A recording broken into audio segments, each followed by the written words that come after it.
अस्सलाम वालेकुम। आज मैं कोशिश करूँगा ये ख़त्म कर दूँ। और मैंने कुछ देखा है कि इस पे जो सॉफ्टवेयर टेस्टिंग का कोर्स है इसमें बहुत कम लोग कम लोग क्या बहुत ही लोग देखते ही नहीं हैं इसको, क्योंकि ये कोर्स मैंने इसलिए बनाया था कि चलो कोई जिनको सॉफ्टवेयर टेस्टिंग सीखनी है वो एटलीस्ट कुछ ना कुछ ओवरव्यू ले लेंगे इससे कुछ ना कुछ। लेकिन लोग तो देख ही नहीं रहे। इसका मतलब ये है कि किसी को इंटरेस्ट ही नहीं है इस कोर्स में। खैर ये है कि चलो मैं अब कंप्लीट करने वाला हूँ इसको, तो मुझे कोई इशू नहीं है। वो पहले थोड़े बहुत आ ही जा रहे थे लेकिन अब तो बिल्कुल नहीं आ रहे। खैर ये है कि चलो मैं इसको एटलीस्ट अब कंप्लीट करने वाला हूँ, तो मैं कोशिश करूँगा कि आगे कोई वो कोर्स स्टार्ट करूँ जिसकी कोई मतलब कि ऑडियंस हो। तो वो बीच बीच में साथ साथ कभी कुछ वीडियोस में अपलोड करता रहूँगा इसके बारे में। खैर आज ये कोशिश करूँगा कि मैं इसको ख़त्म कर दूँ। तो सबसे पहले आ जाता है, हम उस दिन इस टॉपिक पे रुके थे, software system can have a two severities version. ठीक है, इसके दो वर्जन आ जाते हैं, low severity high priority, high severity low priority. Low severity high priority यानी चीज़ है जिसकी मतलब कि डेंजरस कंडीशन कम है, जिसमें क्रिटिकल कंडीशन कम है, जिसका इतना ख़तरा नहीं है लेकिन प्रायोरिटी उसकी हाई है। ठीक है, और एक चीज़ है जिसकी ख़तरा ज़्यादा है लेकिन उसकी प्रायोरिटी लो है। अब इसमें बताते हैं कि बड़ी मज़े की इसकी एग्जांपल होने वाली है। अब पढ़ेंगे इसमें हम किधर गया। हाँ, पहला जो आता है ना जिसमें लो सेवेरिटी और हाई प्रायोरिटी होती है, यानी कम ख़तरा और ज़्यादा उसकी प्रायोरिटी है उसके को ठीक करने की, वो ये है कि लोगो जो होता है ना, एक error for any shipment website can be of low severity as it is not going to affect the functionality of the website but can be of high priority as you don't want any further shipment to proceed with along। अच्छा, एक लोगो जो होगा ना एक company का, एक website पे गलत लगा हुआ है, एरर है लोगो में आ रहा है, तो वो एटलीस्ट वेबसाइट को तो कोई फंक्शन डैमेज नहीं कर रहा है। ठीक है, उसमें कोई प्रॉब्लम नहीं आ रही है वेबसाइट के फंक्शन में, लेकिन उसका नुकसान ये है कि जो उसकी शिपमेंट हो रही है ना, आप देखें लोगो ही कुछ अजीबो गरीब हो और वो शिपमेंट वाले पहचान ही ना पाए किस कंपनी का लोगो है, कौन सी कंपनी है, तो वो थोड़ा कन्फ्यूज़ हो जाएंगे कि कंपनी की वेबसाइट कुछ और बता रही है और कंपनी का लोगो कुछ और बता रहा है। तो वो बेसिकली उसकी फंक्शन को डैमेज तो नहीं कर रहा है लेकिन उसकी रिपुटेशन को जरूर डैमेज कर रहा है। तो ये लो सेवेरिटी और हाई प्रायोरिटी का ये एग्जांपल है। और हाई सेवेरिटी और लो प्रायोरिटी का क्या एग्जांपल बनेगा, देखें वो चीज़ जिसका खतरा ज़्यादा हो लेकिन उसकी प्रायोरिटी कम हो, उसमें जैसे for flight operating website defect in reservation functionality में बी ऑफ हाई सेवेरिटी। ठीक है, but can be a low priority as it can be scheduled in release in a next cycle. ठीक है, एक जो फ्लाइट ऑपरेटिंग वेबसाइट है उसमें जो एक रिजर्वेशन लेनी है, उन्होंने रिजर्वेशन यानी कहीं बुकिंग करवानी है, तो वो उसकी हाई सेवेरिटी, उसका ख़तरा ज़्यादा है। ठीक है, उसका नुकसान ज़्यादा है लेकिन उसकी प्रायोरिटी लो है क्योंकि वो किसी भी अगले साइकिल में स्केड्यूल की जा सकती है इन नेक्स्ट साइकिल। ठीक है, तो उसका इतना मतलब कि ख़तरा ज़्यादा है लेकिन उसकी प्रायोरिटी कम है क्योंकि वो नए सिरे से मतलब कि नए स्केड्यूल किया जा सकता है उसके अगले साइकिल में, तो इसका यह वेरी हाई सेवेरिटी है लेकिन लो प्रायोरिटी की एग्जांपल बन जाती है। ठीक है, और यानी एक और भी एग्जांपल बन सकती है जैसे कि ख़तरा ज़्यादा हो और जो क्या कहते हैं उसे, उसकी प्रायोरिटी कम हो, वो ये हो सकती है कि for high priority high severity, एक minute, for low priority for high priority, हाँ लो, कि if an web application company name is misspelled. ठीक है, कंपनी का नाम गलत स्पेल हुआ है और टेक्स्ट यूज़र नेम गलत स्पेल हुआ है इंस्टेड ऑफ यूज़र नेम के, यूज़र नेम ये देखें नेम ई जो है ई नहीं है बीच में, तो on the application logo on page in this case defect severity is low, उसकी ख़तरा कम है उस पर लेकिन उसकी प्रायोरिटी ज़्यादा होगी क्योंकि वो ठीक करनी चाहिए। अब ये इतनी रिस्पॉन्सिबल वेबसाइट होने के बावजूद भी इतना छोटा काम करे तो फिर वो बुरा लगता है। ठीक है, और सॉरी लो प्रायोरिटी का और हाई सेवेरिटी का क्या एग्जांपल बनता है, ये बनता है ये है हाई प्रायोरिटी लो का और ये लो प्रायोरिटी हाई का। ठीक है, हाई सेवेरिटी का, if an application crashes after multiple use of any functionality, ये मैंने आपको पहले भी दी थी कि अगर एक एप्लीकेशन क्रैश कर रही है सेव बटन को दबाने के बाद 200 टाइम के बाद, ठीक है 200 टाइम अगर सेव बटन को दबाओ तो क्रैश कर जाती है, तो सच इफेक्ट के ये इफेक्ट होते हैं हाई सेवेरिटी, ये ख़तरा क्रिएट कर रहे हैं लेकिन ये जो है इसकी प्रायोरिटी कम है क्योंकि ये आप 200 तो ये रहा 200 तो बहुत होते हैं, 200 सेव तो बहुत होते हैं, तो 200 सेव तक तो बंदा इंतजार कर सकता है। लेकिन वो ये है कि अगर आपको इसको सेव मतलब कि इसकी प्रायोरिटी लो रखनी है तो इस तरह होगी कि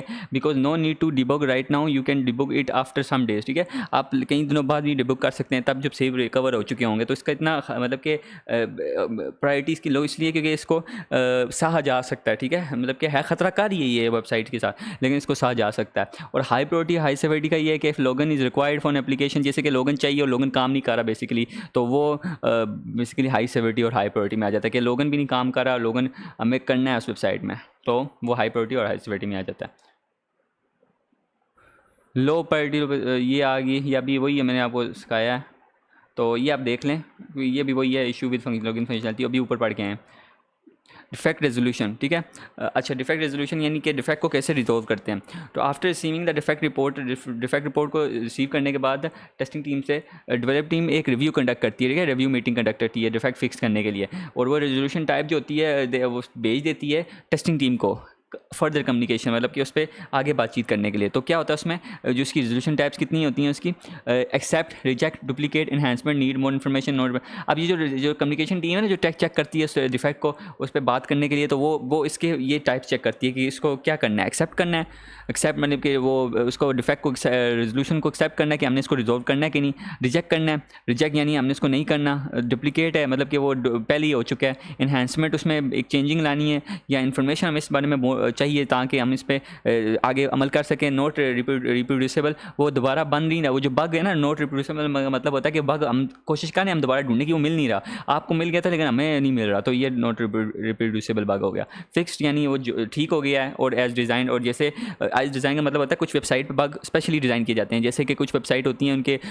बग इसलिए डिज़ाइन किए जाते हैं ताकि वो कभी कभी उसको दोबारा चेक किया जा सके या उसमें कोई टेस्टिंग एक्स्ट्रा की जा सके, तो इसलिए ये मतलब कि ये इसके यहाँ पे रेजोल्यूशन टाइप्स आ जाते हैं, ठीक है। तो ये इसके रेजोल्यूशन टाइप। डिफेक्ट ट्रायज का क्या है, डिफेक्ट ट्रायज एक प्रोसेस होता है जो कि रीबैलेंस करता है, और process where test team faces the problem, जहाँ पे टेस्ट टीम प्रॉब्लम फेस करती है, ठीक है, उस जगह को रीबैलेंस करता है of limited availability of resources, जहाँ पे टेस्ट टीम जो होती है उसको प्रॉब्लम फेस करनी पड़ती है, लिमिटेड अवेलेबिलिटी ऑफ रिसोर्सेज, कम उनके पास जो रिसोर्स होते हैं अवेलेबल होते हैं, तो उसको उस चीज़ को ये डिफेक्ट ट्रायज रीबैलेंस करता है। When there are large number of defects and limited testers to verify them, जब यहाँ पे बहुत सारे डिफेक्ट हों और कम टेस्टर हों, लिमिटेड हैं मतलब कि एक गिनती के मुताबिक टेस्टर्स हों, तो defect triage help trying to get as many defect as resolved based on defect parameters like severity पर। तो फिर जो ट्रायज क्या करता है, बड़े मज़े की बात इसने किया कि ट्रायज क्या करता है, वो उसके मुताबिक ही उनको मतलब कि मैनेज करता है, टेस्टर्स को मैनेज करता है, मतलब कि प्रायोरिटी और सेवरिटी के मुताबिक टेस्टर्स को मैनेज करता है कि वो उसको बग्स को फिक्स करें, ठीक है, वो उसकी देखता है सेवरिटी और प्रायोरिटी बग्स की देखता है, और कोशिश करता है कि जितने से जितने बग्स हो सकें रिजॉल्व हो सकें उसी टीम के अंदर, ठीक है, उसी कम टेस्टर की टीम्स के अंदर जितने से जितने ज़्यादा बग्स हैं सेवरिटी और प्रायोरिटी की बेस पर वो रिजॉल्व हो सकें। तो बेसिकली डिफेक्ट ट्रायज ये प्रोसेस करता है। अच्छा, डिफेक्ट ट्रायज का ये छोटा सा इसने प्रोसेस बताया हुआ है जो कि डायग्राम में, कि पहले रिव्यू करता है, फिर असेसमेंट करता है, फिर असाइनमेंट करता है, ठीक है, पहले रिव्यू करता है, फिर उसकी असेसमेंट करता है, फिर उसको साइन कर देता है, ठीक है, डिफेक्ट असाइनमेंट। तो ये सीन द ट्रायज प्रोसेस क्या है, ये फॉलोइंग स्टेप उसके अंदर होते हैं। Reviewing all defects including rejected defects by the team, review करता है ऑल डिफेक्ट्स को जो कि रिजेक्ट कर दिए गए थे टीम से। इनिशियल असेसमेंट ऑफ डिफेक्ट की असेसमेंट करता है उनके कंटेंट पर, उनके रिस्पेक्टिव प्रायोरिटी पर और सेवेरिटी पर, और prioritising the defect based on the inputs, जो और इनपुट्स हैं उनकी, तो जो उनकी बन रही हैं, जो मतलब उनकी प्रायोरिटी सेवेरिटी बन रही है और इनपुट्स बन रही है, उन पर उनको प्रायोरिटाइज करता है कि किसको ठीक किया जाए पहले। Assign the defect to the correct release by product manager, और जो साइन कर देता है जो डिफेक्ट को to correct release by product manager, जो प्रोडक्ट मैनेजर होता है उसको करेक्ट ठीक रिलीज़ करने के लिए, for redirecting the defect to the correct owner team for further action, जो रीडायरेक्ट कर देता है द डिफेक्ट जो होता है बग को टू करेक्ट ओनर, उसके ओरिजिनल ओनर पर, टीम पर, फॉर फर्दर एक्शन, आगे एक्शन टेक करने के लिए, ठीक है। पहले रिव्यू करता है, फिर इनिशियल असेसमेंट करता है, फिर उसके बाद प्रायोरिटाइज करता है डिफेक्ट को उसके इनपुट पर, फिर साइन करता है डिफेक्ट को टू करेक्ट रिलीज बाय क्या नाम है रिलीज को करेक्ट करने के लिए प्रोडक्ट ओनर को, फिर रीडायरेक्ट कर देता है उसकी ओनर टीम को to defect to the correct owner team for further action, उसकी ओरिजिनल ओनर टीम पर जो उसको जिसके ऊपर एक्शन लेगी, ठीक है, नहीं आगे एक्शन लेगी कि वो ठीक हुआ है कि नहीं। Guidelines that every tester should consider before selecting severity, severity को सिलेक्ट करने से पहले कुछ गाइडलाइंस हैं, बड़े मज़े की गाइडलाइंस पढ़नी पड़ेंगी हमें। Understand the concept of priority and severity well, के पहले तो उस कॉन्सेप्ट को समझ लें जो प्रायोरिटी और सेवेरिटी का है, कि प्रायोरिटी क्या होती है और सेवेरिटी क्या होती है और इसकी तरह अफेक्ट करती है उस पर बग के लाइफ साइकिल पर, ठीक है। और फिर आ जाता है always assign the severity level based on the issue type as the this will affect इस प्रायोरिटी, ठीक है। उसके इशू जो इसको इशू यही मैंने बोला ना कि उसकी क्या बन रही है, हाई सेवेरिटी है, लो सेवेरिटी है, क्रिटिकल है, नॉन क्रिटिकल है, ठीक है, ये देखना होता है चीज़ें। तो फिर उसके इशू पे बेस करके ना उसको प्रायोरिटी असाइन की जाए, ताकि वो क्या नाम है आगे इसको ईजी हो सके इफेक्ट उसको ठीक करना, और इसका मतलब कि जायज़ा लेना कि बग्स कोई वैल्यूबल है कि नहीं। Understand how a particular scenario और test case would affect the end user, और ये समझें कि जो ये सिनेरियो है, जो ये पर्टिकुलर सीन है वो और टेस्ट केस है, वो जो अफेक्ट करे, किस तरह अफेक्ट करेगा एक एंड यूज़र को जो इस्तेमाल करने वाला है। ठीक है, ये जो पर्टिकुलर सिनेरियो और टेस्ट केस है, ये कैसे इस्तेमाल करेगा, जो टेस्ट केस हम बना रहे हैं, सिनेरियो बना रहे हैं, वो कैसे यूज़र के तरफ हो सकता है। ठीक है, यूज़र कैसे उसको यूज़ कर सकता है। टेस्ट केस जो हम बना रहे हैं अपनी तरफ से, वो हम यूज़र एंड की तरफ पर्सपेक्टिव से बनाते हैं ना, तो यूज़र एंड की तरफ से हम करेक्ट पर्सपेक्टिव बना रहे हैं कि नहीं, तो वो इस तरह चेक करना होता है। Need to consider how much time it would take to fix the defect based on its complexity and time to verify defect. तो पहले तो हम ये कंसीडर करना पड़ेगा कि how much time it would take to fix the defect, कि कितना टाइम उसको ठीक करने में लग रहा है, बेस्ड ऑन इट्स कम्प्लेक्सिटी, कि कितना बग कम्प्लेक्स है और कितना टाइम उसको वेरीफाई करने में लग रहा है, डिफेक्ट को करने में लग रहा है। तो इसमें के लिए हमें टाइम कंसीडर करना पड़ेगा।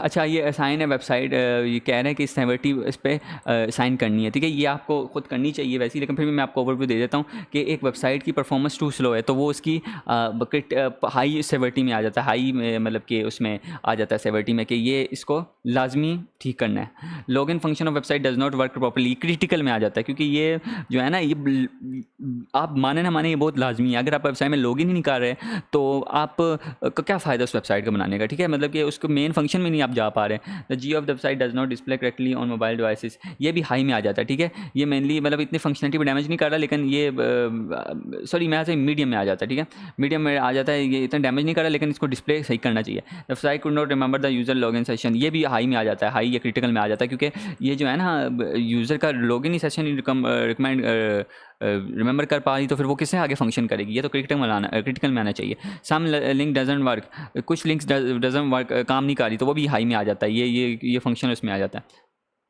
देखें, could not remember user session, ये हाई में आ जाता है समय। अच्छा, ये जो लिंक्स वाले ये लो में आ जाता है, क्योंकि ये हो सकता है कि इजी फिक्स हो सकता है for developer guys and the user can, पता नहीं क्या लिखा हुआ नीचे नज़र नहीं आ रहा। खैर ये है कि चलें, ये हाई में आ गया वेबसाइट फ्रॉम होमस, ये क्रिटिकल में। देखा मैंने आपको बताया कि लॉगिन वाला फंक्शन तो लाजमी क्रिटिकल में होगा, आपने इसको P0 हिट करना है। जो इसकी क्रिटिकल में आती है ना प्रायोरिटी की वैल्यू, यानी P1 अगर क्रिटिकल में आ जाती है तो P1 हिट कर देनी है, अगर P0 आती है तो P0 हिट करनी है। लेकिन ये क्रिटिकल ही होगा, क्योंकि लॉगिन फंक्शन अगर वेबसाइट का वर्क कर रहा है तो उसका क्या फ़ायदा, ये मीडियम में आ जाता है। ठीक है, मीडियम में, क्योंकि इसकी ये उसके फंक्शन में इतना हैवी इफेक्ट नहीं डाली, तो ये मीडियम में आ जाता है। और ये हाई में आ जाता है कि उसका लॉगिन सेशन ही अगर रिमेंबर नहीं कर पा रही, तो फिर किस फ़ायदा कि मतलब कि उस वेबसाइट का आगे मतलब वो आगे काम ही नहीं कर पा रहा उस पर अपने ट्रांजेक्शन के। Tips for a good bug report, bug एक अच्छी रिपोर्ट बनाने के लिए जो है टिप्स दे रहे हैं जी साहब। स्ट्रक्चर, पहले स्ट्रक्चर होना चाहिए कि टेस्ट केयरफुली टेस्ट करें, use deliberate careful approach to testing. पहले तो टेस्ट करने के लिए एक केयरफुल अप्रोच यूज़ करें। ये टेस्टर जो होता है ना, टेस्टर उसको एक डिटेल ओरिएंटेड पर्सन होना चाहिए, क्योंकि एक टीचर होता है जिसने चेक करता है ना पेपर, जो टीचर जो हमें कम नंबर देते थे, हम कहते थे यार ये तो बहुत बुरी बात, वो डिटेल ओरिएंटेड होते हैं टीचर, वो हर चीज़ में डिटेल देखते हैं, इस वजह से वो नंबर कम देते हैं। तो जो बंदा डिटेल ओरिएंटेड हो ना, वो टेस्टर ईजिली बन जाता है। तो जितनी वो डिटेल देखता है ना बंदा कि भाई इस वेबसाइट का तो ये लोगों नहीं नज़र सही आ रहा है, इसकी वेबसाइट की अलाइनमेंट सही नहीं हो रही, ये डिटेल ओरिएंटेड पर्सन जो होते हैं बेस्ट टेस्टर बनते हैं। तो ये डिटेल हमें चेक करने के लिए हमें केयरफुल अप्रोच रखनी पड़ती है। ठीक है, रिप्रोड्यूस के वो जो है ना, रिप्रोड्यूस यानी दोबारा हमें वो जो बग है वो बार फाइंड कर पा रहे हैं, ये नहीं कि एक ही बार फाइंड हुआ है और वो मतलब कि उसकी बाद में वो इस तरह का बग हमें फाइंड नहीं हो पाया, तो फिर इसका मतलब कि वो बग नहीं था उसका कोई, मतलब कि वैसे ही एमी बीच में से आया और चला गया, वो कभी कभी आएगा तो वो लो प्रायोरिटी में आ जाएगा। मतलब हाई प्रायोरिटी के बग फाइंड करने के लिए हमें उसकी देखना चाहिए कि वो रिप्रोड्यूसेबल है कि नहीं। ठीक है, तो वो test differently change variable that में अल्टर, और इसके लिए हमें करना है कि हमें इसको डिफरेंटली सॉरी मैं ऊपर पड़ गया, टेस्ट इट अगैन, दोबारा टेस्ट करना है रिप्रोड्यूस करने के लिए। ठीक है, जो रिप्रोड्यूस करने के लिए दोबारा टेस्ट करना है और 3 टाइम्स टेस्ट करना है। ठीक है, क्योंकि जब तक दोबारा टेस्ट नहीं करेंगे हमें ये नहीं पता चलेगा वो बग है कि नहीं। एक बार टेस्ट करके बग तो नहीं पता चल सकता, तो इसलिए 2-3 बार टेस्ट करेंगे, तो अगर वो इस तरह हुआ तो वो बग है। आइसोलेट कर देना, टेस्ट इट डिफरेंटली टेस्ट करना, चेंज वेरिएबल दैट में अल्टर सिम्टम्स, वेरिएबल चेंज करते रहने जो सिम्टम उसके चेंज करेंगे। तो इस तरह जनरलाइज करना है, टेस्ट एल्सवेयर कहीं और टेस्ट करें, the same failure in the module और लोकेशन, कोई दूसरे मॉड्यूल में इस तरह का टेस्ट मतलब कि हो रहा है, मतलब फेलियर हो रहा है, अक्कर हो रहा है, लोकेशन की वजह से हो या मॉड्यूल की वजह से हो, कुछ ना कुछ की वजह से किसी और जगह पर ये इसी तरह का काम हो रहा है जो आपके साथ हो रहा है, मतलब कि किसी तरह की फेलियर अक्कर हो रही है जो बाद में दूसरे किसी मॉड्यूल या लोकेशन में हो रही है। Compare review result of similar test, review करें जो रिजल्ट है उस टेस्ट का, same test run against earlier version, और वही टेस्ट रन करें पिछले वर्जन के साथ, आगे चेक करें कि बग फिक्स हुए हैं कि नहीं और वही रिजल्ट आ रहे हैं कि नहीं। तो समराइज़ करें रिलेट टेस्ट टू कस्टमर्स, ठीक है, जो कस्टमर को टेस्ट दे दें। Put a short tag line on each report, मतलब कि हर जो रिपोर्ट है ना उसके साथ छोटी सी टैग लाइन लगा दें, ठीक है। कंडेंस करें, छोटा करें। ट्रिम अननेसेसरी इन्फॉर्मेशन, छोटी कुछ बगैर ज़रूरी इन्फॉर्मेशन को ट्रिम कर दें, ठीक है। एलिमिनेट करें एक्स्ट्रा वर्ड्स को। डिसएम्बिगेट, यूज़ क्लियर वर्ड्स, मतलब कि अच्छे साफ़ सुथरे अल्फाज इस्तेमाल करें कि जिसमें अगले को समझ आ सके। गोल यानी क्लियर इंडिस्ट्रीब्यूटेबल स्टेटमेंट्स ऑफ फैक्ट, मतलब कि जो सामने इजीली हर छोटे छोटे, मतलब कि बंदा ना इंटरटेनेटेड हो वो समझ जाए कि हाँ भाई ये हो रहा है इस रिपोर्ट में। न्यूट्रलाइज़ करें एक्सप्रेस प्रॉब्लम इम्पार्शली, मतलब कि इसका मतलब होता है कि अगर आपके पास डेवलपर के लिए बुरी खबर है तो आप उसको इतने प्यार से बताएं कि अगला क्या है, यार ये तो फिक्स करना ही पड़ेगा, यार इसका तो काम बनता है। तो मतलब कि इन जो न्यूज़ को है ना वो मतलब कि अच्छी तरह उसको डिलीवर करें कि भाई बताएं कि यार बग आ गया, तो आपने लगता है ये काम क्रिटिकल है, तो इस तरह करके ना इसको बिल्कुल प्यार से टैकल करें ताकि अगला इसको वो ना ले, सीरियस ना ले, सीरियस तो सॉरी ले, लेकिन इसको मतलब कि दिल पे ना ले, समझ। रिव्यू भी श्योर, और रिव्यू लें उसका, पीयर रिव्यू यानी लोगों से रिव्यू लें ताकि वो कंफर्म हो जाए कि क्या नाम है, ठीक आपने रिपोर्ट बनाई है। ये है बग लाइफ साइकिल, ये हमें लाजमी पढ़ना होता है, ये क्या नाम है इंपॉर्टेंट होता है टेस्टर्स के लिए। तो पहले होती है रिपोर्ट है डिफेक्ट, पहले तो डिफेक्ट रिपोर्ट करते हैं, ठीक है। अगर नोट रिप्रोड्यूसिबल है ना और इनवैलिड है तो वो नो क्लोज द डिफेक्ट, उसी वक्त बंद कर दिया जाए। अगर अगले से वो दोबारा नहीं उसको बग मिल रहा बोला, ठीक है, अगर डेवलपर को वो दोबारा नहीं मिल पा रहा, रिप्रोड्यूस नहीं हो पा रहा तो वो क्लोज़ कर दें। दूसरा है कि assign priority and direct concern to developer, उस पर प्रायोरिटी असाइन करें, ठीक है। पहले तो ये वाला सॉरी मैंने आपको पहले तो क्या करना है, डेवलपर ने चेक करना है कि रिप्रोड्यूस हो रहा है कि नहीं, ठीक है। रिप्रोड्यूस हो रहा है, दोबारा नज़र आ रहा है, बग बार बार आ रहा है, तो फिर वो क्या नाम है आगे वाली प्रायोरिटी पे जाए। अगर नहीं आ रहा तो उसको क्लोज कर दे। अब नीचे जाए असाइन द प्रायोरिटी, उसमें साइन करें डायरेक्ट कंसर्न डेवलपर, और उसके मुताबिक जो उसका डेवलपर है उसको कंसर्न कर दें, ठीक है। वो क्या कहता है, इस डिफेक्ट वैलिड, वो चेक करे कि ये डिफेक्ट वैलिड है, अगर नहीं है तो क्लोज द डिफेक्ट, ठीक है, क्लोज कर दें डिफेक्ट को, ठीक है। अब ये पहले तो स्कोप ऑफ द टेस्टर है, ठीक है, ये यहाँ से ये पूरी लाइन यहाँ तक स्कोप ऑफ टेस्टेड है, ठीक है, ये टेस्टर की लाइन है। उसके बाद आती है मेन हमारे डेवलपर की लाइन, ठीक है। ये डेवलपर क्या करता है, इसको देखता है पहले कि वो वैलिड है, और अगर नहीं वैलिड तो वो क्लोज कर देगा, ठीक है, उसी वक्त क्लोज कर देगा। और अगर वैलिड है तो नीड फिक्स इमीडिएटली, उसको जल्दी जल्दी फिक्स करे, ठीक है, जल्दी जल्दी फिक्स करें, नहीं तो काम ख़राब हो सकता है। फिर क्या करें जनाब, फिर schedule the defect for future lease, और उसको स्केड्यूल कर दें अगली लीज के लिए, ठीक है, फ्यूचर लीज के लिए। फिर क्या करें, यस फिक्स द डिफेक्ट को फिक्स कर दिया, फिर वैलिडेशन सेंड करे ऑन न्यू बिल्ड, नई बिल्ड में वैलिडेशन सेंड करे, ठीक है। फिर वो वापस घूमती घूमती वैलिडेट द डिफेक्ट पे आ जाती है, ठीक है। ये वाला हो गया, ठीक है, वैलिडेट द डिफेक्ट पे आ जाती है।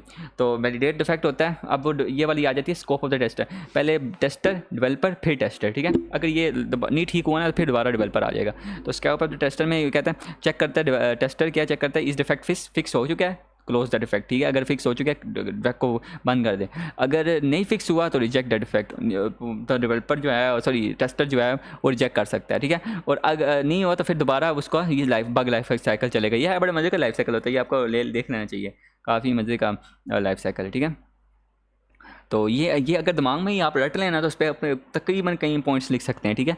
ये अगर आप इसको डायग्राम को रट लें कि पहले वो रिपोर्ट करेगा, फिर वो इसको रिप्रोड्यूस करने की कोशिश करेगा, नहीं हो रहा, अगर हो रहा है तो ठीक है, वरना नहीं हो रहा तो वो क्लोज कर देगा, फिर साइन करेगा उसको, उसके डेवलपर चेक करेगा, नहीं हो रहा तो वो क्लोज कर देगा, हो रहा है तो ये पूरा आप मतलब दिमाग में रट लेना तो आपको मतलब कि इंटरव्यू का तो ईजिली एक क्वेश्चन क्लियर हो सकता है, ठीक है। ये बग लाइफ साइकिल बहुत पूछते हैं ज़्यादातर क्योंकि ये हमारे लिए मेन चीज़ है, ठीक है। जीरा direct defect flow work flow. अब ये जीरा क्या है, जीरा एक प्रोजेक्ट मैनेजमेंट टूल है, ठीक है। इसमें नॉर्मली बग्स भी रिपोर्ट होते हैं, चीज़ें रिपोर्ट होती हैं, ठीक है, मतलब कि काफ़ी सारी चीज़ें रिपोर्ट होती हैं बेसिकली। तो बग इसमें पहले क्या होता है, क्रिएट इशू किया बनाया जाता है, ठीक है, मतलब कि वो चीज़ बनाई जाती है जिससे स्टार्ट होता है पूरा बग रिजोल्यूशन। तो पहले इशू बनाया जाता है, उसको ओपन किया जाता है, फिर वो इशू जाता है जी रिजॉल्व इशू, ठीक है। अगर रिजॉल्व इशू में जाता है तो वो चेक करते हैं रिजॉल्व हुआ कि नहीं, तो फिर वो दोबारा यहाँ से होते होते वापस चला जाता है, फिर वापस आता है यहाँ से, ये जो है ना इधर से आता है दोबारा इधर क्लोज इशू पे, वो क्लोज हो जाता है। और अगर नहीं क्लोज हुआ ना तो वो यहाँ से रिजॉल्व से वाली लाइन से वापस नीचे चला जाता है री ओपन में, ठीक है। री ओपन से दोबारा ये चेक करते हैं रिजॉल्व इशू, अगर रिजॉल्व हुआ तो रिजॉल्व पे चला जाता है, अगर नहीं हुआ ना तो दोबारा स्टार्ट प्रोग्रेस, दोबारा प्रोग्रेस पे चला जाता है। और इन प्रोग्रेस यानी कि क्या नाम है वो बग रिजोल्वेशन प्रोसेस में चला जाता है कि हो रहा है कि नहीं हो रहा, ठीक है। मतलब एक प्रोग्रेस होती है ना जिसमें हो रहा होता है, तो वो इन प्रोग्रेस चला जाता है। फिर दोबारा स्टॉप प्रोग्रेस में चला जाता है, तो अगर स्टॉप प्रोग्रेस हो गई है तो वो दोबारा अपनी ओरिजिनल जगह पे चला जाएगा, नहीं तो ओपन में दोबारा स्टार्ट प्रोग्रेस पे चला जाएगा, ठीक है। और अगर स्टॉप कर दिया ना तो स्टॉप दोबारा ओपन में चली जाएगी, ओपन दोबारा स्टार्ट में चली जाएगी। तो ये थोड़ा कॉम्प्लिकेटेड सा है, लेकिन ये आप समझ लें तो है ईजी है इतना ही। वैसी इसका डिफेक्ट वर्क फ्लो का मतलब कि इसका जीरा का कम ही इसका क्वेश्चन आते हैं, लेकिन ये कि ये भी काफ़ी इंपॉर्टेंट है कि पहले इशू बनाया जाएगा, ठीक है, ओपन स्टार्ट प्रोग्रेस में जाएगा, उसका अगर इन प्रोग्रेस क्लोज कर दिए तो वो ओपन में दोबारा चला जाएगा, फिर दोबारा रिजॉल्व इशू में जाएगा, रिजॉल्व इशू रीओपन करेगा, अगर रिजॉल्व हो गया तो वापस रिजॉल्व में चला जाएगा, अगर नहीं रिजॉल्व हुआ तो वापस स्टार्ट प्रोग्रेस में चला जाएगा, और या क्लोज इशू में नहीं सॉरी जाएगा, क्लोज इशू यहाँ से जाएगा, ठीक है, रिजॉल्व वाले पार्ट से जाएगा, रिजॉल्व वाले पार्ट से इधर क्लोज इशू में चला जाएगा, क्लोज हो जाएगा, तो और यहाँ से फिर ये दोबारा इधर रीओपन वाली साइड पे चला जाएगा। तो ये सारा इस तरह ये बनता है जीरा डिफेक्ट वर्क फ्लो। आपने सिर्फ लाइनें फॉलो करनी है, लाइनें फॉलो करते जाए ना, तो पहले ओपन फिर रिजॉल्व, तो आपको थोड़ी बहुत समझ आ ही जाएगी। तो ये थोड़ा कॉम्प्लिकेटेड है, लेकिन ये आपको थोड़ा देखना पड़ेगा ये लाइन को फॉलो करते करते, ठीक है। या आप ये इसका वो डिफेक्ट वर्क फ्लो का पॉइंट्स कहीं से पकड़ लें, ठीक है। स्टेट ऑफ डिफेक्ट, ठीक है। अच्छा ये इसकी कितनी स्टेट्स होती हैं डिफेक्ट की, बग्स की, ठीक है। पहली आती है new. A new bug is reported and is yet to be assigned to developer। एक नया बग है रिपोर्ट किया गया और अभी डेवलपर को साइन करना है। ओपन यानी the test lead approves the bug, जो है वो बग अभी ओपन है और टेस्ट लीड उसको अप्रूव करेगी, ठीक है। साइन डेवलपर को साइन कर दिया है और फिक्स इन प्रोग्रेस होती है, मतलब जो अभी फिक्स कर रहा है वो। नीड मोर इन्फॉर्मेशन यानी डेवलपर को उस पर इन्फॉर्मेशन चाहिए टू रिप्रोड्यूस करने के लिए बग को, और टू फिक्स द बग को फिक्स करने के लिए। फिक्स जो बग फिक्स हो जाए। क्लोज जो बग क्लोज हो चुका है। रिजेक्टेड यानी जिस बग को नॉट जेन्युइन यानी बग ठीक नहीं है वैसी है, मतलब कि इसकी कितनी प्रायोरिटी नहीं है, वो फीचर हो सकता है कोई तो, और रिजेक्ट कर दिया गया। Deferred fix will be placed in future builds, मतलब नई बिल्ड्स में वो फिक्स किया जाएगा। ये मतलब उसकी मतलब कि प्रायोरिटी कम है तो वो अगली बिल्ड में भी फिक्स किया जा सकता है, तो उसका इतना इशू नहीं। डिफर्ड डुप्लीकेट हो गया कि दो बग्स हैं इन एक ही कंसेप्ट में, ठीक है, यानी मतलब कि सेम बग्स उसने बंदे ने दे दिया। इनवैलिड वो वैलिड नहीं है, ठीक है, मतलब कि वैसी मतलब ये वैलिडेट नहीं हुआ बग, वैसी इनवैलिड बग गया तो वो भेज दिया। रीओपन यानी दोबारा ओपन किया गया। बग स्टिल एग्जिस्ट, मतलब बग अभी भी एग्जिस्ट करता है even after the bug is fixed by the developer, ठीक है, दोबारा बग फिक्स करने के बावजूद भी बग एग्जिस्ट कर रहा है डेवलपर किया। तो ये इसकी स्टेट्स हैं, ये आपने याद कर ली हैं। New, open, assign, need more for fix, close, rejected, deferred, duplicate, invalid, ये रट लें एक तरह से, तो ये ज़्यादा बेहतर है। स्टेट्स भी पूछी जाती हैं। आगे हमारा आ जाता है क्लोजर का, टेस्ट साइकिल क्लोजर। अच्छा ये काफ़ी लगता है लंबा लेक्चर हो जाएगा, खैर देखते हैं कि कितना दूर तक जाता है। तो टेस्टिंग लाइव साइकिल क्लोजर में क्या है, पहले एक्टिविटीज़ हैं कि evaluate the cycle completion criteria based on time, test coverage, cost, software, critical business objective. ये सारे रूल्स को फॉलो करते हुए वो क्राइटेरिया बनाया जाए टेस्ट क्लोजर का, ठीक है। प्रिपेयर टेस्ट मैट्रिक्स बनाया जाए based on the above parameter, in parameter को फॉलो करते हुए एक टेस्ट मैट्रिक्स बनाया जाए, ठीक है। तो document the learning out of the project, तो जो हम लर्न कर रहे हैं ना इसको सीखते हुए, मतलब प्रोजेक्ट को करते हुए, तो वो डॉक्यूमेंट करें उसको डॉक्यूमेंट में राइट करें, ठीक है। Prepare the test closure report, एक टेस्ट क्लोजर रिपोर्ट बनाई जाए। Qualitative and quantitative reporting of quality of the work product to the customer. Qualitative यानी क्वांटिटेटिव, ये मतलब इनकी दो चीज़ें हैं, क्वालिटी और क्वांटिटी। रिपोर्ट की जाए ऑफ क्वालिटी ऑफ वर्क की, क्वालिटी ऑफ वर्क की प्रोडक्ट टू कस्टमर को यार ये बताया जाए लाजमी कि उसकी क्या मतलब कि हम किस तरह उसको टैकल कर रहे हैं और उसकी क्या क्वालिटी कितनी मतलब कि वो इम्प्रूव हो चुका है और कितनी मतलब कि उसमें टाइम है, तो ये सारा इसको टोटल उसको बताया जाए करके। Test result analysis to find out, test result का एनालिसिस बनाया जाए ये ढूंढने के लिए कि डिफेक्ट की distribution by type and severity, defect की डिस्ट्रीब्यूशन की टाइप और सेवरिटी फाइंड करने के लिए एक टेस्ट एनालिसिस बनाया जाए, ठीक है। डिलीवरेबल्स क्या हैं इसके, टेस्ट क्लोजर रिपोर्ट और टेस्ट मैट्रिक्स इसके डिलीवरेबल्स हैं, जो डॉक्यूमेंट्स बनती हैं, ठीक है। इसकी जो मतलब कि मेन डॉक्यूमेंट्स बनती हैं ना, टेस्ट मैट्रिक्स होती हैं और टेस्ट क्लोजर रिपोर्ट होती है, तो ये जो दी जाती हैं अगले के हैंड में। एक मैं चेक करूँ ये कितने सफ़े रह गए हैं, 108, हमें अभी 10 लीड जोन पढ़नी है, खैर इसको करते हैं। QA टेस्टिंग एक्टिविटीज़, क्या है? अच्छा, understanding the requirement and functional specification of application. पहले तो उसकी रिक्वायरमेंट और फंक्शनल स्पेसिफिकेशन हमें पहचानी है, फिर आइडेंटिफाई करना है उसकी टेस्ट सिनेरियो को, जो उसकी टेस्ट सिनेरियो बन रिक्वायर्ड है, फिर डिज़ाइनिंग करनी है टेस्ट केस की टू वैलिडेट एप्लीकेशन को वैलिडेट करने के लिए, फिर एग्जीक्यूट करने test case to valid application, ठीक है, उसके एप्लीकेशन के वैलिड जो एप्लीकेशन उसके मुताबिक ही टेस्ट केस एग्जीक्यूट करने हैं, लॉग टेस्ट रिजल्ट का लॉग बनाना है, how many test cases pass fail, कितने पास फेल हुए, डिफेक्ट रिपोर्टिंग करनी है, ट्रैकिंग करनी है, रीटेस्ट किधर गया, अच्छा रीटेस्ट करना है फिक्स डिफेक्ट को ऑफ प्रीवियस बिल्ड, मतलब दोबारा उनको टेस्ट करना है कि वो बग फिक्स हुए कि नहीं, perform various type of testing sign by test lead जो साइन किए हैं वो टेस्ट वो परफॉर्म करने, यानी फंक्शनलिटी, यूजरेबिलिटी, यूज़र इंटरफेस, ये सारे जो हमें टेस्टिंग टाइप्स मिलती हैं ये हमने करनी है, परफॉर्म करनी है, ठीक है। Report to test lead about the status of sign test, जो टेस्ट लीड है उनको रिपोर्ट करना है उनके साइन टास्क के बारे में। Participate in regular team meeting, जो रोज़ की टीम मीटिंग्स होती हैं उनके ऊपर पार्टिसिपेट करना है। Creating automation script for regression testing, automation script बनानी है रिग्रेशन टेस्टिंग के लिए। Provide recommended addition on whether not application system is ready for production, provide करना है जी रिकमेंडेशन के जो एप्लीकेशन है system is ready for production, के सिस्टम रेडी है बनाने के लिए नया कि नहीं। तो ये QA टेस्टिंग की एक्टिविटीज़ है, क्वालिटी एश्योरेंस की टेस्टिंग एक्टिविटीज़ है। ये आपको ये हमारी लीड में आती हैं इसलिए आपको आनी चाहिए, ठीक है। टेस्ट मैट्रिक्स क्या होते हैं? अच्छा ये आपको ये भी ऊपर हम पढ़ के आए थे टेस्ट मैट्रिक्स, तो इसका नीचे थोड़ा सी एग्जांपल पढ़ेंगे कि पहले तो आती है नंबर ऑफ़ रिक्वायरमेंट, ठीक है, average number of test cases per requirement कितने, total number of test cases written for are requirement, total number of test cases कितने एग्जीक्यूट किए हैं, number of test cases pass कितने हुए हैं, number of test cases fail कितने, इनकी गिनती आपने लिखनी है, ठीक है। Number of test cases block कितने हुए, ये सब जो है इनका मतलब कि काउंट लिखना है, ठीक है, समझो कि कितने कितने फेल हुए, कितने कितने पास हुए, 10 20 30 सब ये आपने लिखनी है, ठीक है। और ये आपने ये इसका फार्मूला, ठीक है, test cases executed multi divide by ये मल्टीप्लाई बाई 100, ये सारे इसके फार्मूले हैं, ये देख लें आप क्योंकि आपको लाजमी देखना चाहिए ये। तो इसमें कोई इतना कोई नहीं है, मतलब कि इतना मैथमेटिक्स नहीं है यार, इतना ही नंबर ऑफ टेस्ट केसेस जो नॉट एग्जीक्यूट हुए divided by total number of test cases written कितने हुए थे, जो टोटल रिटर्न किया था उसको जो number of test cases not executed हुए हैं उनको डिवाइड कर देना total number of test cases written से और फिर मल्टीप्लाई कर देना 100 से।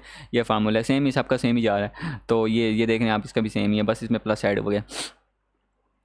डिफेक्ट लीकेज का भी यही है, देख रहे हैं, मतलब कि नंबर ऑफ टेस्ट केसेस और टोटल नंबर ऑफ ये तो ये फार्मूले आप देख लें, आप क्या नाम है आपको आगे काम आ सकते हैं, ठीक है। ये समझाने का इतना कोई इशू नहीं है, अब मैं मैथ तो नहीं यहाँ पे कराने बैठा हूँ, तो ये आपको मतलब कि खुद ही आने चाहिए, जब आप बनाएंगे ना तो आपको ये करने आने चाहिए, ये मल्टीप्लाई ये ईजी फार्मूले हैं। अच्छा test efficiency versus test effectiveness, ठीक है, एफिशिएंसी और इफेक्टिवनेस में क्या फ़र्क है?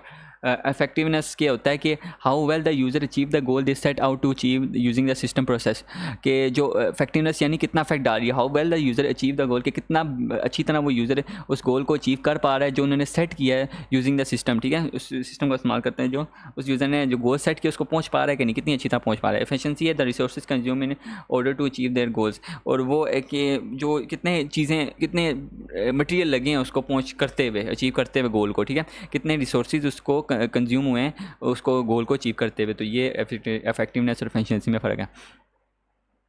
ये मैंने पूरा इस पर कोर्स किया हुआ है और ये बहुत मज़े की चीज़ है जाइल, ये आपको आनी चाहिए, ये आगे बहुत पूछते हैं इसके बारे में, तो ये इसका कोशिश करूँगा एक एक्स्ट्रा मतलब कि इसका कोर्स बनाऊँ, लेकिन अब ये आप लोग व्यू ही नहीं देते तो बंदा क्या अब बनाए इस पर कोर्स एक्स्ट्रा, लेकिन चलें मैं कोशिश करूँगा कि क्योंकि मैं अभी बिज़ी हूँ कितना, मैं अभी नहीं, फिर भी मैं कोशिश करूँ कि मैं सबकी कोर्सेज़ अपलोड करूँ, लेकिन ये चलो ये आखिरी आज तो ये चलो ये तो कम्प्लीट होगा, तो आगे प्रैक्टिकल इंशाल्लाह कुछ ना कुछ चीज़ें अपलोड करता हूँ, JMeter के भी करूँगा, साइप्रस के भी करूँगा, कुछ ना कुछ टूल्स के थ्रू टेस्टिंग अपलोड करता रहूँगा। खैर तो जेल पे पढ़ते हैं क्या सीन है। ये होती है मेथोडोलॉजी होती है डेट प्रमोट्स कंटिन्यू। अच्छा ये कोई सॉफ्टवेयर नहीं है, पहले मैंने जब नया नया कोर्स किया था ना तो मैं और मेरा दोस्त भी मैंने उसको समझाने की कोशिश की थी और मुझे भी नहीं पता था पहले, तो ये होती है एक मेथोडोलॉजी होती है बेसिकली, एक वर्क इन्वायरमेंट, एक कल्चर है बेसिकली जाइल आप कह सकते हैं, ठीक है। जाइल कोई सॉफ्टवेयर नहीं है, ये लोग बहुत समझते हैं कि कुछ नए नए जो होते हैं ना टेस्टर जो सही समझते हैं, मैं भी ये समझता था कि कुछ सॉफ्टवेयर है, ये इस तरह की कोई सॉफ्टवेयर नहीं होता, ये एप्लीकेशन होती है, ठीक है। ये हाँ जीरा एक सॉफ्टवेयर है, लेकिन ये अजाइल जो होता है ना, जो इसमें यूज़ होता है वो सॉफ्टवेयर नहीं है, ठीक है, उसकी एक मेथोडोलॉजी है।